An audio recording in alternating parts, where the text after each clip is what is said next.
marka wada ka horan wiilashay ugu sheekeyn jiray Sacuudiga Qatar intaan joognay sanadkii runtii waxay ahayd aan ugu juhdi badnaa ilmaha quraanka baraayay macalinka la kuma halaynin ilaa quraanka ka dhameeyay ana la fadhin jiray alxamdulillah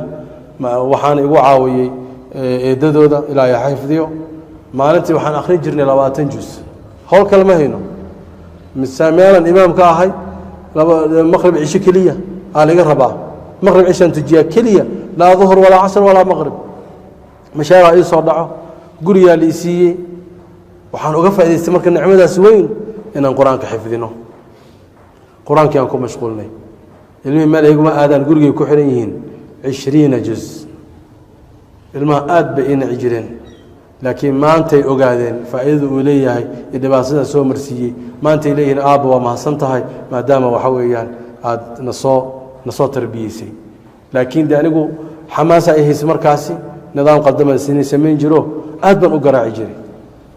xumaaniga meehan waxaan rabaa inay quraanka xifdiyaan midna waxa xasuusta oo markaasi bilow ku ah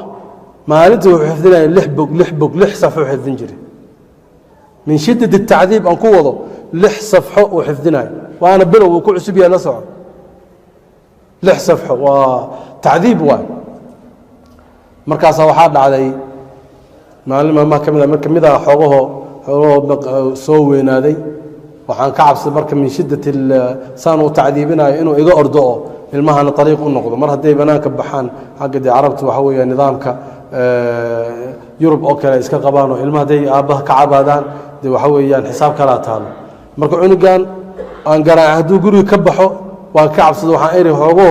kan weyn u yar naxariiso waxba ku dhufanin la saaxiibo la sheekayso kuwa kale laakiin meel saar san u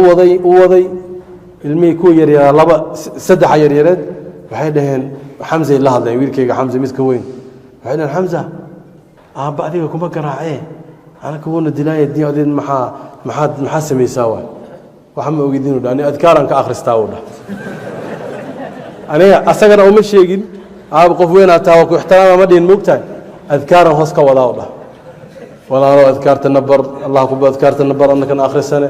gacmihi waana daalan adkaarta nabar buu baray wada xifdiyeen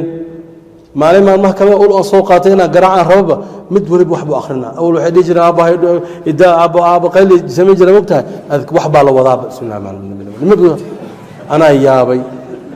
waxaan ku heri wariyaa midaan qabtay markada banaanka wala baxaan maxaa akhrinaysaa uu qoslay uu isreebay wuxuu dhahaa aabo Hamza adkaarna baray oo adkaar hada akhristiin aabo ul idinkum dhafanayo la dhahay maxay tahay waay اللهم اكفنيه بما شئت وكيف شئت وحقيقة دعدي ما قرأت اللهم اكفنيه بما شئت وكيف هبارا يقص على مو يعني مركا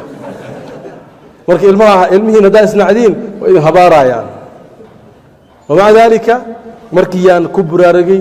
والله صاحبي ويحيي وشيء إلى كسي دقان والله صاحب الله نقضي الحمد لله حد وان جعل وين يجعليهن دوا وين النقدان هذا قراءات العشرة أي برنو الله سبحانه وتعالى هأفضل ذيو بالششانات تصوصعتهم بي كتخرج دوانا بإذن الله تبارك وتعالى